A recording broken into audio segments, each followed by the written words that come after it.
Fantasy Footballers Sunday Live. Ho, ho, ho, ho, ho, brother! The playoffs are here! And so we brought in the big guns. That's me. I'm the big guns. Jason with you today. Mike celebrating with his boy, his happy birthday boy. And look, it's the playoffs. It's time to get serious, to get started. And for you, Foot Clan, or anyone just joining, we're going to get right into it. Brooks, let's hit him. Oh, that was a long pause, Brooks. The big picture. Already off to a bad start. I blame Brooks. All with me? I accept. Thank you. Brooks is with me and blaming Brooks. So here's the big picture this week. A lot of news. This is going to be, Josh Jacobs Live, presented by Pristine Auction. Here are your morning in and outs. Daniel Jones is in. He will be playing. Jordan Renan said, don't be surprised if you see some Colt McCoy mixed in. I'm not sure why that's necessary, but don't be surprised. Matthew Stafford is expected to play in the afternoon game.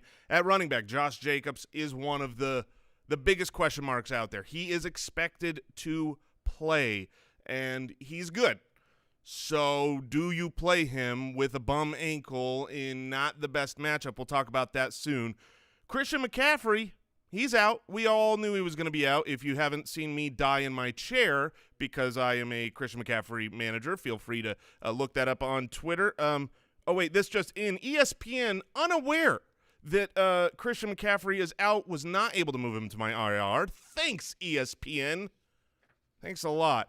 What else is going on? Zeke Elliott is in. David Johnson is out, moved to the COVID IR. The other big piece of news this morning is really Myles Gaskin. The gas man moved to the COVID IR. That's a positive test. So everyone will say, who do I pick up? Who do I get? Is it LeBron James, Lynn Bowden Jr., or is it DeAndre Washington? It's DeAndre Washington. That's the player you're going to pick up. He didn't practice Wednesday or Thursday, so that doesn't make it any easier. But he practiced him full on Friday. He had 18 opportunities the last time he was thrust into that role, and I expect him to touch the ball 20 times. So he's an excellent pickup and play the morning of the playoffs if you're desperate. Let's say you were starting, I don't know, Leonard Fournette, who was a surprise inactive. Fire up your Ronald Jones. What? Yes, thank you. That was a pro move. I like that one. Hop in with any and all drops here. DeAndre Swift is expected to play. He had some questionable COVID test this morning, and I think they're still waiting on that, but he is expected to play. Antonio Gibbs' season, we all know he's out. Frank Gore is also expected to play. Kenyon Drake is in. Justin Jackson was activated, so I think the days of Joshua Kelly, all the truthers at the beginning of the season that were like, oh, he's going to be so good. No, he's not. No, he wasn't. And he's probably going to be a healthy scratch because he's Joshua Kelly. All right, Mike Evans is in. DeAndre Hopkins is in. Brandon Cooks, thank goodness, is out, not for fantasy. For the man's health, I think he had a concussion that last game. Kiki Cutie is in. Chad Hansen is probably the player that you're going to be looking to on the waiver wires, picking him up. A surprisingly decent player last week. We were all like, who's that? Oh, yeah, I remember Chad Hansen being drafted. Not the greatest matchup against Chicago, though. We got DJ Moore out. T. Higgins is in. Curtis Samuel is in. Jamison Crowder is questionable. I don't think you can rely on him because he's both questionable. He's an afternoon game, and he's a Jet, and that's usually bad. Update, Brooks. Do you have information? Is Adam Gase still there? Yeah. Okay, yeah, so it's still bad to be a Jet. Denzel Mims is out. Even worse to be a Jet when you're not playing. Julio Jones is out. Kenny Galladay's out. Some irrelevant tight ends. Kyle Rudolph out. Irv Smith in. Eifert in. The big news at tight end, Austin Hooper is dealing with an injury. He's kind of expected to play. I think the last report I saw was he's not going to miss much time, which insinuates he will miss maybe some time. He's Monday Night Football, so you cannot rely on Austin Hooper. If you've got him in your lineup, go make a move right now. See if Logan Thomas is there. See if Andy's start of the week. Jordan Akins is there from the Houston Texans now that they're without Brandon Cooks.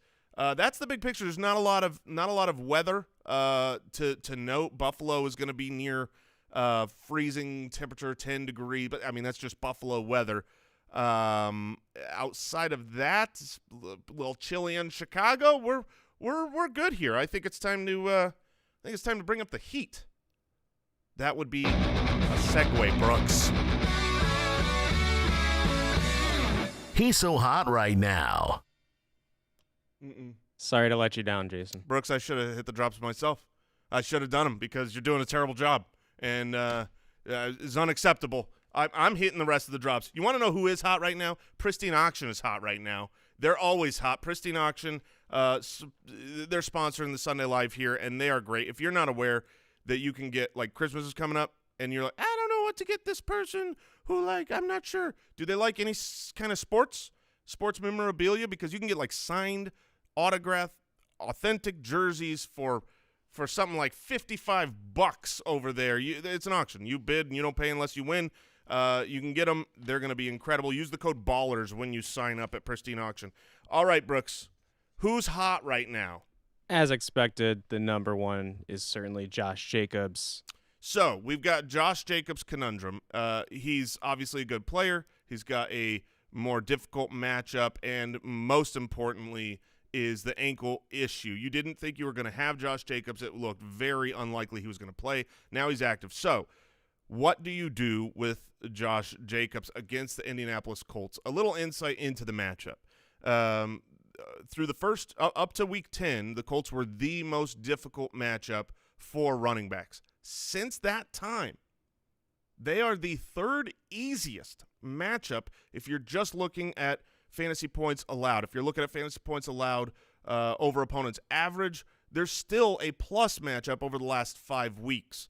Now, some of that is inflated. There was a game where they were down some defensive linemen, and on the other side of the ball was a guy named Derrick Henry. So that's inflating the numbers, but I don't think it's the scariest matchup. And in general, I'm probably going to play Josh Jacobs. If I have him, we can go with some him or someone else questions. Brooks, who do you got that people are curious about with Josh Jacobs? Josh Jacobs or J.K. Dobbins at Cleveland on Monday night. Yeah, I mean, I'm more confident that it's Josh Jacobs' role than I am J.K. Dobbins. I'm going to roll Josh Jacobs there.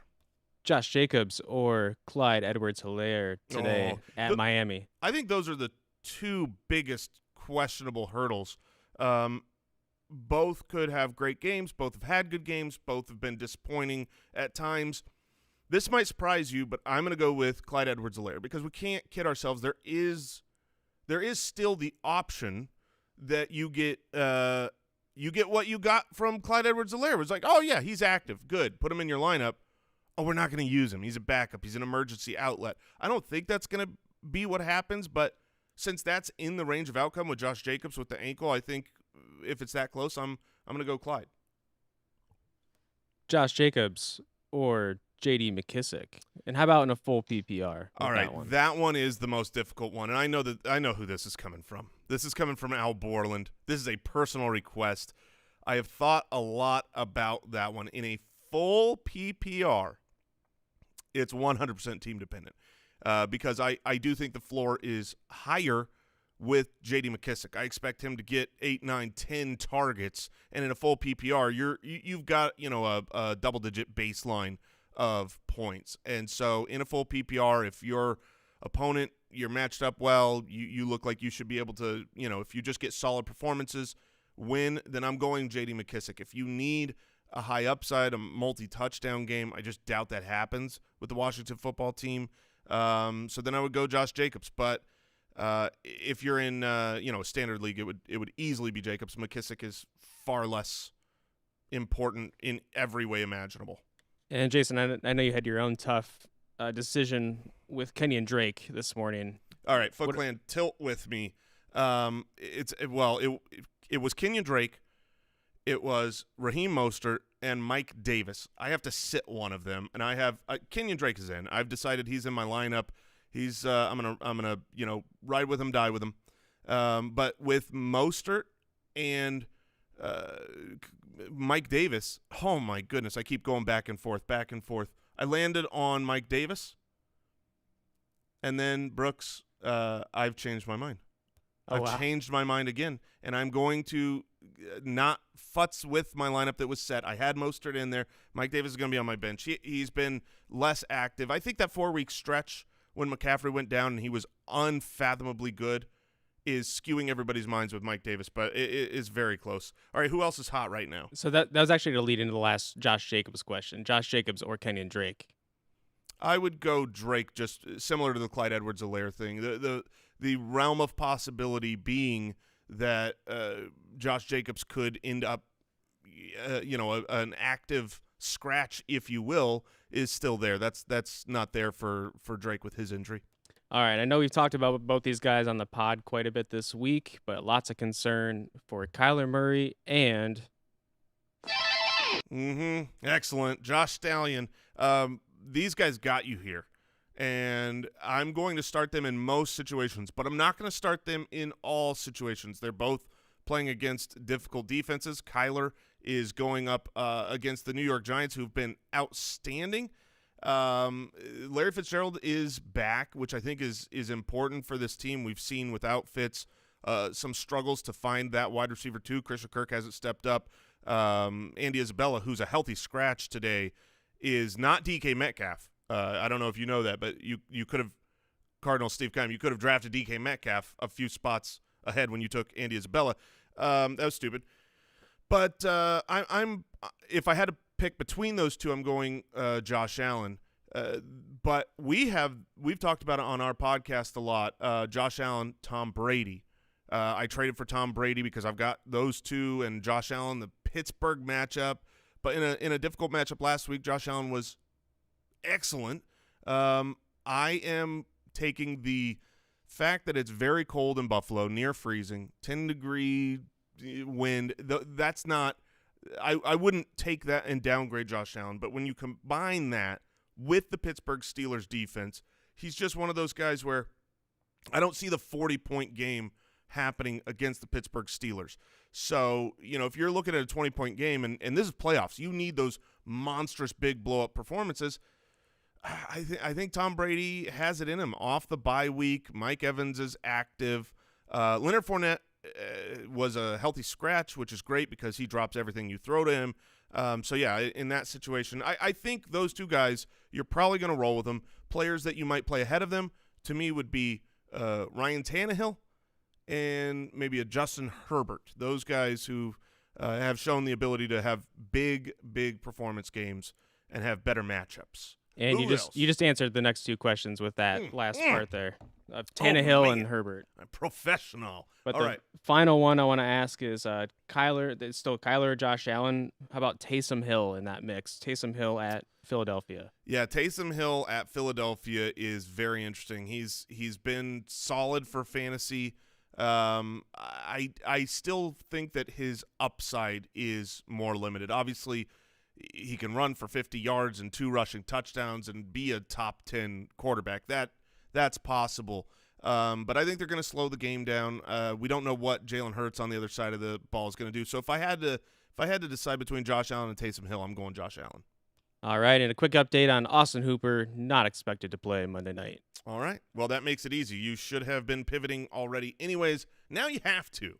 All right, so if that's all of who's hot right now, let's get into some stardom, sit-em, Brooks.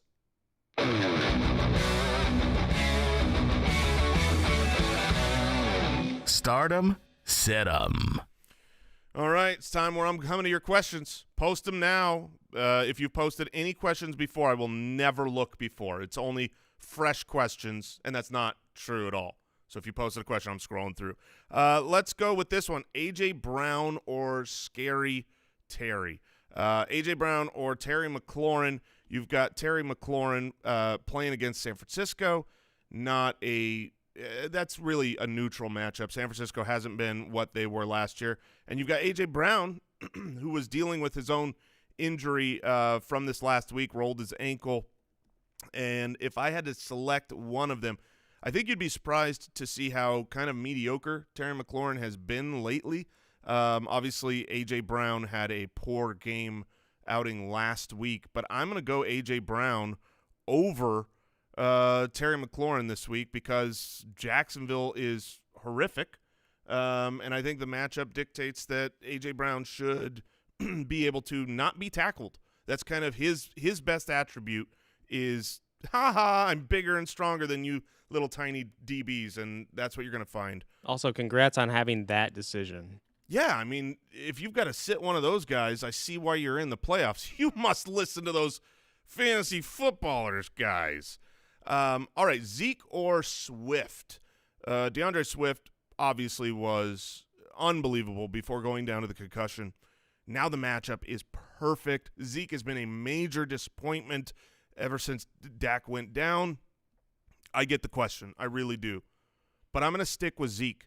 The Green Bay Packers have gotten better at stopping the run. They're not great, but they have certainly improved over the last few weeks. If you're looking at the season ranking, it looks a little juicier than it really is. And the reality with Swift is we don't know. I mean, all the reports after the concussion were, dude, he's not the same guy, and he was dealing with an illness that he lost last week too. So I think there's just too many question marks there.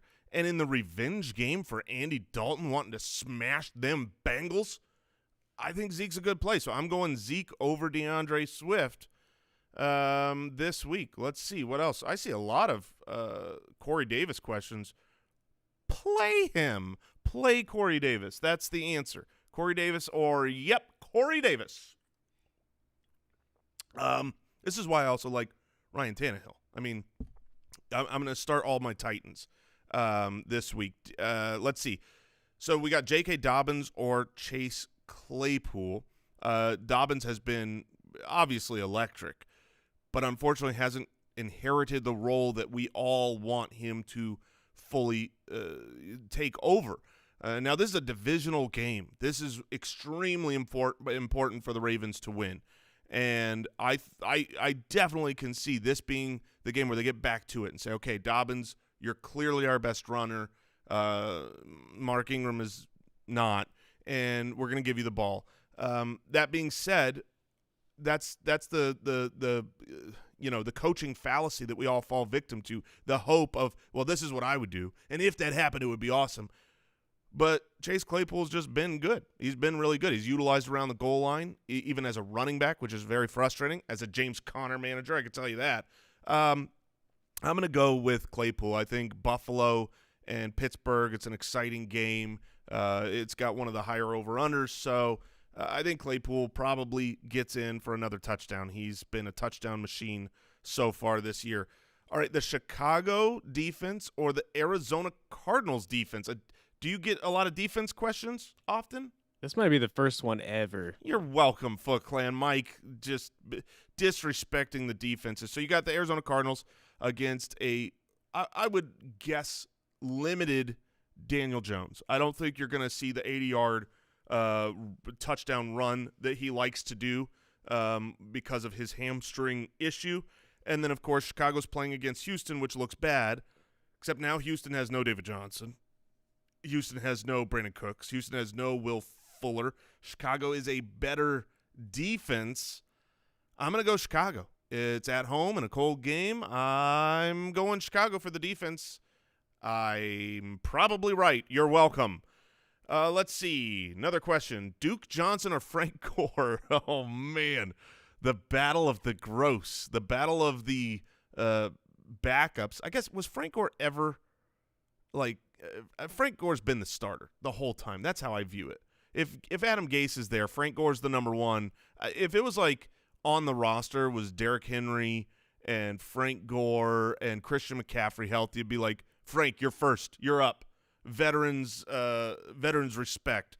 In this matchup, I think so. Frank Gore's expected to play, but he's been hobbled. I'm gonna go Duke Johnson here. I'm uninspired, and I'm our thoughts and prayers are with you on that decision. This is important. My answer to that question would be DeAndre Washington. If you still can pick him up in your league with Myles Gaskin being out. I didn't talk on that enough when we were talking about Myles Gaskin. But DeAndre Washington is an excellent pickup. I think it's rare that the morning of playoffs you can find a guy pretty widely available on your waiver wires that is pretty much a lock for almost 20 touches, unless he gets, re-injures the thing that kept him out of practice early in the week. And the reality is Gaskin was a COVID IR positive. He was not a close contact. If that reporting is true, that means he's almost guaranteed to be gone next game, in which case you could have a 2-game fantasy playoff experience of DeAndre Washington winning. This happens, people. This happens all the time. Back in the day, we got a lot of championships for people on the back of Tim Hightower. You remember that? You remember Timmy Hightower? Those were some good old days. What was that, the Saints? Well, even more recently, remember Damian Williams with the Chiefs? Yeah, absolutely. I mean, the backups come in, and, they got fresh legs late in the season and win at the running back position. That's why you just got to make the playoffs, and you got a chance to win it all. Oh, man, here's a tough, stupid one that I really don't like. You want to hear it? Miles Sanders or Nyheim Hines? Ooh. So Miles Sanders has as bad a matchup as you can get. The Saints defense has just been unbelievable. I mean, it's like, hey, Drew Brees, you've gone down. Don't worry, we got you. The defense has said, I mean, remember in the beginning of the year we were targeting the Saints and they were a terrible defense? They went to their bye week and they came out and everything was fixed. I don't remember the last time we've seen a defense play quite as good as the Saints have been playing. In fact, if you look at the fantasy points given up over opponents' averages at virtually every position, they're first or second across the board, and they are dominating people. So I don't like it for Miles Sanders, and Nyheim Hines has a good matchup. Problem is Nyheim Hines is in a 2- or 3-way timeshare, is not a super easy guy to trust. And I think that's low enough on my baseline where I'm willing to say, okay, hopefully Jalen Hurts opens up some running lanes with the run-pass option, and I would put Miles Sanders in. I'm looking to, not have to rely on Miles Sanders in the playoffs. I've got him in our listener league. I unfortunately am playing Miles Sanders. I didn't have a good enough pivot option. Let me give you some names that I might start over Miles Sanders. DeAndre Swift, with all his questionable head issues, I would start DeAndre Swift over him. James Conner and Mike Davis and those types, I would start over Miles Sanders. I've got Miles Sanders just a spot ahead, 2 spots ahead of Nyheim Hines. I would start Miles Sanders over Jamal Williams. He's got his own plus matchup, but obviously he's not the starter. So hopefully that helps. How much time do we have here, Brooks? How long are we going to go? Are we going to go like 1 hour past kickoff? We'll just be with the people? Don't tell the people that. They'll Not happening. I got to update my rankings here pretty soon to make sure they're all good for the people. Gronk or Hunter Henry? That's actually a really interesting question. Gronk or Hunter Henry this week? With the bye week, it's almost like you forget about Gronk, but Gronk has been very, very good. Hunter Henry has been very, very good. If I had to choose one, the Atlanta matchup is as good as it gets for tight ends, so I'm going to go with Hunter Henry there. But coming off the bye against Minnesota, that's pretty good. I mean, I'll tell you this. Most people don't have that nice of a decision at tight end. It's either like, oh, I've got a locked in Kelsey or Waller, or I'm playing with a garbage heap. I think those are 2 solid options. All right, new questions. Will yours be picked? Let's see. Yours will be picked if your name is Jeff Warbritain. He asks Giovanni Bernard or Juju Smith-Schuster. Whoo, brother. Giovanni Bernard has been as uninspiring as any player in modern times. He has absolutely been atrocious. However, he has been atrocious in that role with a backup quarterback, which they still have. That hasn't changed. But in really, really, really difficult matchups. If you look at his last few games, the Miami Dolphins have been playing great defense. The New York Giants have been playing great defense. The Washington football team is a great defense. And the Pittsburgh Steelers are phenomenal. So that's like, what do you want a running back to do with no quarterback there? The Dallas Cowboys? Not so much. They suck. I mean, there's no nice way to put it. They suck. Nolan is the worst defensive coordinator now that Greg Williams is out. And so Juju Smith-Schuster, I feel like it's in his contract that he's not allowed to get a reception worth more than 4 yards. I mean, this last game, I feel like at one point he was like 8 catches for 12 yards. It was absolutely ridiculous, and it feels gross to say it. But, man, can I go Gio over Juju? I really want to. I want to go Gio over Juju because of the Cowboys. Brooks, what would you do? I would play Gio against that terrible defense. All right, okay. You allowed me to say it. I will go Gio. That's a solid, good question. All right, we'll take 3 more questions. 3 final questions. Again, thanks to Pristine Auction. They are awesome. It's Christmas season. Go to Pristine Auction. Buy a signed sports memorabilia item for Christmas for somebody that you love. And I know you love yourself, so do it. Use the code BALLERS when you sign up. All right. Question number 3 left comes from Cameron Galloway. Jefferson or Thielen? You have Jefferson and Thielen? What have you been doing? I mean, you start them both. I mean, that's the answer. The answer is start them both. I can't fathom a way that you could bench either of those guys. And if you, I mean, goodness gracious, Jefferson and Thielen against Tampa Bay. So Tampa Bay's got a good defense, great run defense. They are as bad as it gets against wide receiver. Those 2 guys are both going to have absolutely monster days, and I can't imagine benching either one of them if I had to, which just to let you know, you don't have to. Like, you are in control of this. You can set your lineup however you want.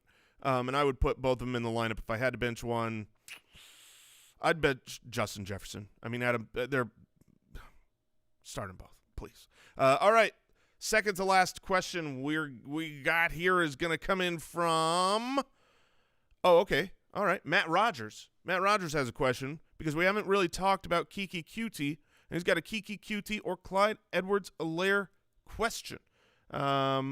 Kiki Cutie had a great game last week. I mean, hyper-targeted, was efficient, broke tackles, looked good on the field.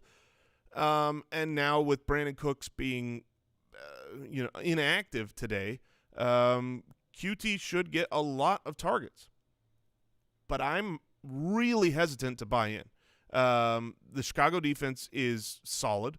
Brandon Cooks being out and taking away the field stretcher component isn't necessarily good news for Kiki Cutie. I do think in a PPR league, Kiki Cutie has a decent baseline, but I don't expect him to have a big game. I don't think he gets touchdown. Clyde Edwards-Helaire has a much higher probability to me of having a touchdown, and I will go Clyde Edwards-Helaire over Kiki Cutie. And we have one final question to get to. Let me look here. This final question comes in from Is Your Name, listening out here, is your name Matt? Oh, is your name Matt? I know a lot of you perked up, but there's only one in the chat whose name is just Matt, I think. Can you have the same name as someone else in the chat? I'm unsure of the rules. But Matt's question is McKissick versus Hunt. And that is a very brutal question. Kareem Hunt has been very disappointing recently. Sadly, he's going up against Baltimore.